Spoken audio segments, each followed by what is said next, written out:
மாஞ்சோலை, நாலுமுக்கு, ஊத்து,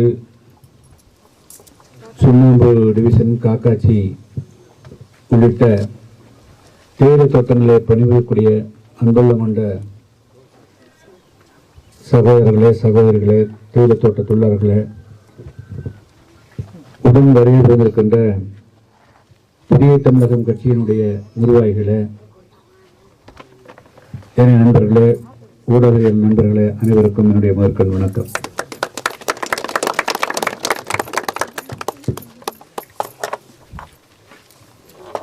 ஆயிரத்தி 1998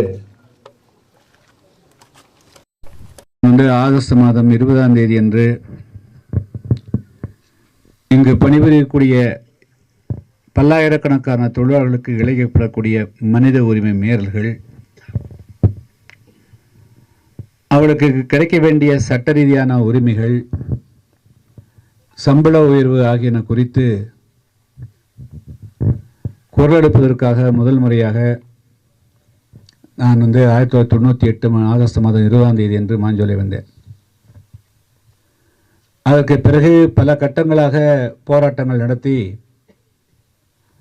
அன்றைய தினம் 53 ரூபாய் மட்டுமே தொழிலாளர்களுடைய சம்பளமாக இருந்தது.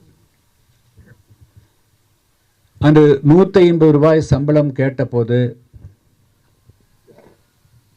அதையெல்லாம் பலரும் கிண்டல் செய்தார்கள், கேலி செய்தார்கள்.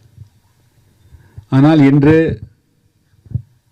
நம்முடைய மாஞ்சோலை தேயிலத்தோட்ட தொழிலாளர்களுக்கு 454 ரூபாய் சம்பளம் கிடைக்கிறது. மாஞ்சோலை தேயிலத்தோட்ட தொழிலாளர்கள் போராடிய காரணத்தினாலே மாஞ்சோலைக்கு மட்டுமல்ல, கோயம்புத்தூர் இருக்கக்கூடிய வால்பாறையில் இருக்கக்கூடிய பல்லாயிரக்கணக்கான தொழிலாளர்கள், முடிஸ் இருக்கக்கூடியவர்கள், அதே போல தேனி மாவட்டம் ஹைவேஸில் இருக்கக்கூடியவர்கள், குன்னூர், கோத்தகிரி, கூடலூர், அதேபோல சேலம் மாவட்டம் ஏற்காடு, கன்னியாகுமரியில் ரப்பர் தோட்டத்தில் பணிபுரியக்கூடியதுன்னு ஏறக்குறைய 10 to 15 தேயிலை தோட்ட தொழிலாளர்களுடைய வாழ்வில் மிகப்பெரிய ஒரு மறுமலர்ச்சி ஏற்பட்டது. இது மாஞ்சோலை என்று சொன்னாலே தமிழ்நாட்டை தாண்டி, இந்தியாவை தாண்டி சர்வதேச அளவில் இது பிரபல்யமான அந்த சொற்றொடர். இந்த 454 ரூபாய் சம்பளம் பெறுவதற்கும் அன்று நடைபெற்ற மனித உரிமை மீறல்களிலிருந்து காப்பாற்றி இந்த தொழிலாளர்கள் ஓரளவுக்காக சுதந்திரமாக இருப்பதற்கும் நம்முடைய புதிய தமிழகம் கட்சியும் நாமும் எல்லோரும் மிகப்பெரிய தியாகங்கள் எல்லாம் செய்திருக்கிறோம். நான் இதே எஸ்டேட்டில் முதல் முறையாக வந்தபோது காலை 10 மணியிலிருந்து மாலை 6 மணி வரையிலும் ஆர்ப்பாட்டம் செய்தோம். யாருமே வந்து கேட்கவில்லை. அதன் பிறகுதான் இரவோடு இரவாக ஏறக்குறைய 5000க்கும் மேற்பட்ட தொழிலாளர்கள் குழந்தைகளோடு நடந்து மணிமுத்தாறு சென்று திருநெல்வேலி சென்றோம். அதற்கு பிறகு கைது செய்யப்பட்டு சிறையில் இருந்த தொழிலாளர்கள் 627 பேரை விடுதலை செய்ய வலியுறுத்தி நாம் நடத்திய பேரணியின் தொடர்ச்சியாக அன்றைய அரசு தாக்கி 17 பேருடைய உயிர் தாமிரபரணி போயிற்று. எனவே இந்த மாஞ்சோலை என்ற பெயர் பிரபலியமாவதற்கு இங்கே இருக்கக்கூடிய தொழிலாளர்கள் இன்னைக்கு ஓரளவுக்காவது ஓரளவுக்கு சம்பளம் பெற்று தங்களுடைய குடும்பத்தை ஓரளவுக்கு பாதுகாப்பாக நடத்துவதற்கு கடந்த 20-25 வருடங்களாக எண்ணற்ற போராட்டங்களை நடத்தியிருக்கிறோம். எனவே இது நமக்கான விடிவு காலம் மட்டுமில்லாமல் லட்சக்கணக்கான தொழிலாளர்களுடைய விடிவு காலத்தையும் உருவாக்கக்கூடிய அப்படிப்பட்ட தொழிலாளர்களுக்கு இப்பொழுது மிகப்பெரிய ஒரு பாதிப்பு வந்திருக்கிறது. அதுவும் குறிப்பாக மாஞ்சோலை, ஊத்து, சுண்ணாம்பு டிவிஷன், காக்காட்சி, ஊத்தில் இருக்கக்கூடிய தொழிலாளர்கள் ஆகஸ்ட் மாதம் 7ஆம் தேதிக்கு உள்ளாக இந்த தேயிலை தோட்டங்களில் இருந்து அவர்கள் தங்களுடைய வீடுகளை எல்லாம் காலி செய்துவிட்டு செல்ல வேண்டும் என்ற ஒரு நிர்பந்தத்தை 99 வருட குத்தகை எடுத்திருக்கக்கூடிய இந்த பிபிடிசி நிர்வாகம் நம்முடைய தொழிலாளர்கள் மீது திணித்து, தொழிலாளர்கள் விரும்பாமலேயே தாங்களாக முன்வந்து விருப்ப ஓய்வு கேட்டதாக தவறான கையெழுத்துக்களை பெற்று கடந்த 15 தினங்களாக வேலை இல்லாமல் ஆயிரக்கணக்கு மேற்பட்ட தொழிலாளர்களை பட்டினி போட்டு வைத்திருக்கிறார். முதற்கண் இதற்கு என்னுடைய கடும் கண்டனத்தை நான் தெரிவித்துக் கொள்ள விரும்புகிறேன். அடுத்தது, நீங்கள் எல்லாம் சொன்னீர்கள், விஷச்சாராயம் அருந்தி சாப்பிட்டவர்களுக்கு 10 லட்சம் ரூபாய் தானாக வந்து கொடுக்கிறார்கள். ஆனால் இந்த தேயிலை தோட்டங்களை இன்னைக்கு எங்கே பார்த்தாலும் பச்சை பசையில் இருக்கக்கூடிய இந்த நாலுமுக்கு எஸ்டேட்டு, மாஞ்சோலை எஸ்டேட், அதே போல ஊத்து, இவைகளெல்லாம் வெறும் காடுகள் கிடையாது. இங்கு பணிபுரிந்து கொண்டிருக்கக்கூடிய தொழிலாளர்களுடைய பெற்றோர்களுடைய ரத்தம்தான் அந்த பச்சையை தவிர அது உண்மையில் அது வெறும் பச்சை கிடையாது. அது உண்மையில் அது இருக்கக்கூடியது அவர்களுடைய ரத்தமும் அவர்களுடைய உடம்புகள் எருவாய் போனதுதான் காரணம்.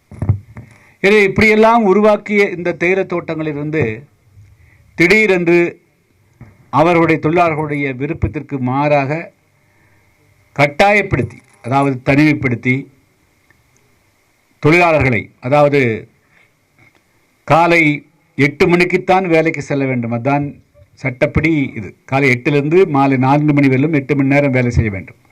ஆனால் காலை 7:30 மணிக்கே வேலைக்கு வர வேண்டும். 7:30 மணிக்கு தங்களுடைய இருப்பிடத்திலிருந்து 5 கிலோமீட்டருக்கு அப்பா இருக்கக்கூடிய காட்டுக்கு செல்ல வேண்டும் என்று 7:10க்கு சொல்லுவது, 20 கிலோமீட்டரை 20 நிமிடத்தில் 5 கிலோமீட்டரை 8 கிலோமீட்டரை எப்படி அடைய முடியும்? எனவே சென்று அடைய முடியாது. அப்படி வந்தால் நீ காரணமாய் வந்துவிட்டு என்று வேலை வாய்ப்பை இல்லாமல் செய்வது, இப்படியெல்லாம் 1998க்கு முன்பு என்னெல்லாம் இந்த தொழிலாளர்களுக்கு கொடுமை செய்தார்களோ அதே கொடுமையை செய்துதான் இப்பொழுது தொழிலாளர்களை அச்சுறுத்தி இவர்கள் கையெழுத்து பெற்றிருக்கிறார்கள். அதாவது 1999ஆம் ஆண்டு பிப்ரவரி மாதம் 12ஆம் தேதி அவர்களுக்கு 99 வயது குத்தகை கொடுக்கப்பட்டிருக்கிறது. அந்த குத்தகை என்பது எப்பொழுதும் ரத்து செஞ்சிருக்கணும். 56 ரத்து செஞ்சிருக்கணும். என்னைக்கு ஜமீன் ஒழிப்பு வந்தது பண்ணியிருக்கணும். ஆனால் இந்த அரசாங்கங்கள் இருந்தவர்கள் கையூட்டு பெற்றுக்கொண்டு இன்னைக்கு இந்த ஃபாரஸ்ட் டிபார்ட்மெண்ட் இருக்கிறவங்க, போலீஸ் ஆகக்கூடியவன், வருவாயில் இருக்கக்கூடியவன் எல்லாருமே அவரது கையூட்டு பெற்றுக்கொண்டு இந்த 50-60 வருஷமாக எக்ஸ்ட்ரா விட்டுட்டான். 8373 ஏக்கராவில் டீ போட்டு ஆர்கானிக் டீ நார்வேக்கும் ஸ்வீடனுக்கு விற்று எத்தனை ஆயிரம் கோடி ரூபாய் இவர்கள் இந்த 100 வருடத்தில் சம்பாதித்திருப்பது. இதற்கு இவர்கள் செலுத்திய தொகை ஒரு ஏக்கராவுக்கு ₹1.75 மட்டும்தான். இந்த 8370 ஏக்கருக்கும் வெறும் 14,000 ரூபாய் மட்டும்தான் ஆண்டொன்றுக்கு அரசாங்கத்துக்கு இவர்கள் வரி செலுத்தியிருக்கிறார்கள். அப்படி என்று சொன்னால் அவருடைய வருமானம் எப்படியெல்லாம் இருந்திருக்கும். ஆனால் இந்த வருமானம் ஈட்டுவதற்கு யாருடைய உழைப்பு? இந்த 40-45 கிலோமீட்டர் 50 கிலோமீட்டர் சாலை போட்டது யாருடைய உழைப்பு? இந்த காடுகளை எல்லாம் வெட்டி தேயிலை தோட்டங்களை போட்டது யாரு? லாரி லாரியாக தேயிலை உற்பத்தி செய்து இங்கே இருக்கிற உலகத்தில் இருக்கிற எல்லா நாடுகளுக்கு அனுப்புறதுக்கு யாருடைய உழைப்பு? இதெல்லாம் செஞ்சவங்கள ஏதோ அனாதைகளை போல மரத்தில் படுத்திருந்தா காலி பண்ணுன்னு சொல்கிற மாதிரி இன்னைக்கு திடீர்னு 14 நாளுக்குள்ள விஆர்எஸ் கையெழுத்து போடு, 45 நாளுக்குள்ள வீட்டை காலி பண்ணுன்னு சொன்னால் இந்த நாட்டில் சட்டம் இருக்குதா, ஒழுங்கு இருக்குதா, நியாயம் இருக்குதா? நான் இந்த நேரத்தில் நம்முடைய தொழிலாளர்களுக்கு சொல்லிக்கொள்ள விரும்புகிறேன், உங்களை யாராலும் காலி செய்ய முடியாது. அதற்கு புதிய தமிழகம் ஒருபோதும் ஒத்துக்கொள்ளாது என்பதை இந்த நேரத்தில் சொல்லிக்கொள்ள விரும்புகிறேன். நீங்கள் உறுதியாக இருக்கணும். இது நீங்கள் பிறந்த ஊர். நாலுமுக்கு என்பது வெறும் நாலுமுக்கு அல்ல, இது ஒரு கிராமம். மாஞ்சோலை என்பது ஒரு கிராமம், சுண்ணாம்பு டிவிஷன் ஒரு கிராமம், ஊத்து ஒரு கிராமம். இருக்கக்கூடிய தொழிலாளர்களுக்கு பல பேருக்கு எது சொந்த ஊர்னு தெரியாது. அந்த சொந்த ஊர், அப்பாவை பிறந்த ஊர், அம்மா பிறந்த ஊரில் 1 சென்ட் நிலம் கூட சொந்தமாக கிடையாது. இன்னைக்கு கிராமத்துலேயும் கூட 1 சென்ட் நிலம்னா 5 லட்சம் 10 லட்சம் சொல்கிறான். இவங்க திடீர்னு கையெழுத்து வாங்கிட்டு 1 லட்ச ரூபாய் கொடுத்து 50,000 ரூபாய் கொடுத்துட்டு காலி பண்ணி இவங்களை நீ போய் பிழைச்சிக்கோ, நான் ஆட்டை கொடுக்குறேன் மாட்டை கொடுக்குறேன்னா 30 வருஷம் தேயிலை பறித்து உங்களுக்கு ஆடு மேய்க்கிறதுக்கு எங்கே போய் காடு எங்கே இருக்குது? எந்த காட்டில், யாருடைய காட்டில் போய் ஆட்டை மேய்க்கிறது, மாட்டை மேய்க்கிறது? அதனால் நீங்கள் தைரியமாக இருங்க, நீங்கள் உறுதியாக இருக்கணும். ஆச்சா, யார் கேட்டாலும் இது உங்களுடைய வாழ்வாதாரம். இந்த வீட்டு போட்டு நீங்கள் வாழ்வாதாரம், வேறு வாழ்வாதாரம் என்ன வாழ்வாதாரம் இருக்குது? இருக்கிற வாழ்வாதாரத்தை பிடுங்கிட்டு வேறு மறுவாழ்வு என்ன? மறுவாழ்வு எப்படி கொடுக்க முடியும்? மறுவாழ்வு எப்படி கொடுக்க முடியாது? என்ன மறுவாழ்வு? இந்த வாழ்வு ஏண்டா போகுது? 2028 மாஞ்சோலை தேயிலை தோட்ட தொழிலாளர் குத்தகை பிபிடிசிக்கு போகுதுன்னு சொன்னால் அவங்க தான் வெளியேறணும் தவிர தேயிலை தோட்ட தொழிலாளர்கள் அல்ல. ஏன் இந்த தேயிலை தோட்டங்களை இவங்ககிட்ட தொழிலாளர்கள் நடத்த மாட்டாங்களா? அரசாங்கம் எடுத்துகிட்டு நீங்கள் நடத்து, இல்லைன்னா அவங்ககிட்ட கொடு. ஒரு புலி காப்பகத்திலிருந்து ஒரு தொழிலாளியை ஒரு குடியிருக்கக்கூடியவர்களை வெளியேற்றணும்னு சொன்னால் ஏறக்குறைய 10-20 வருஷங்களே 25 லட்ச ரூபா கொடுக்கணும். இன்றைய கணக்குப்படி 2.5 கோடி ரூபா கொடுக்கணும். அதான் வந்து சட்டம். அதனால் சட்டங்கள் எல்லாம் தெரிஞ்சுக்குங்க. சா நாங்கள் வந்து இங்கே இருக்கக்கூடிய ஊத்து தொழிலாளியோ அல்லது நாலுமுக்கோ அல்லது வந்து மாஞ்சோலை தேயிலை தொழிலாளர்களை காலி செய்வதற்கு அல்லது அப்புறப்படுத்துவதற்கு ஒரு காலமும் அனுமதிக்க மாட்டோம். அதற்கு வந்து இடம் கொடுக்க மாட்டோம். நீங்கள் உறுதியாக இருந்தால் சரி. அதனால் வாழ்வாதாரத்தை பறிக்காதுங்கிறது தான் இருக்குமே தவிர எங்களுக்கு மறுவாழ்வு கொடுன்னு சொல்லி கேள்வி கேட்கக்கூடாது. மறுவாழ்வுக்கு உங்களுக்கு என்ன நடந்து போச்சு? நேற்று வரையிலும் வேலை செஞ்சுருக்குது, இன்றைக்கி வரையிலும் தேயிலை தோட்டக்குது. நாளைக்கு தேயிலை பறிச்சா வந்து அவன் பிபிடிசி நிர்வாகம் போகிறோம்னா அவன் நாளைக்கு 28 நான் முன்னாடி போகிறோன்னா போட்டு பச்சிலை தேயிலை பறித்து கொடுங்க, நீங்கள் பாட்டில் பறித்து எங்கே போனால் விற்றுக்கலாம். மிளகு இருக்குது, ஏலக்காய் இருக்குது, எல்லாம் தானே இருக்குது. இங்கே இருக்கிற வாழ்வாதாரத்துக்கு வந்து எத்தனையோ வழிகள் இருக்குதுல்ல. ஏன் இந்த அரசாங்கம் தெரியாதா? இந்த கலெக்டர் தெரியாதா? இந்த போலீஸ் ஆஃபீஸர் தெரியாதா? இந்த லேபர் யூனியன் தெரியாதா? இந்த மாதிரி வந்து கட்டாயப்படுத்தி தொழிலாளத்தில் இத்தனை பேர் இடத்துல கையெழுத்து வாங்கிக்கிறாங்களா லேபர் ஆஃபீஸருக்கு தெரியாதா? ஏன் ரத்து பண்ணியிருக்கணுமில்ல? அதனால் உங்களை ஏமாற்றியோ உங்களை வஞ்சித்தோ அல்லது வந்து உங்கள் ஆசை வார்த்தை காட்டியோ அந்த கையெழுத்தெல்லாம் வாங்கியிருந்தால் அதெல்லாம் செல்லுபடியாகாது. அதை செல்லுபடியாக நாங்கள் விட மாட்டோம். ஓகே? அதனால் நீங்கள் வந்து உறுதியாக இருங்க. இதில் யாரையும் உங்களை வந்து நீங்கள் குடியிருக்கக்கூடியதை வந்து அவனுக்கு தான் பிபிடிசி நிர்வாகத்துக்கு தான் நுசில்வாடியா அல்லது அவங்க குழந்தைகளுக்கு தான் வந்து அவங்க வந்து காலி பண்ணி போகணும் தவிர இங்கே இருக்கிற தொழிலாளர்கள் அல்ல. இதுதான் வந்து இருக்கக்கூடிய சட்ட விதிமுறைகள்.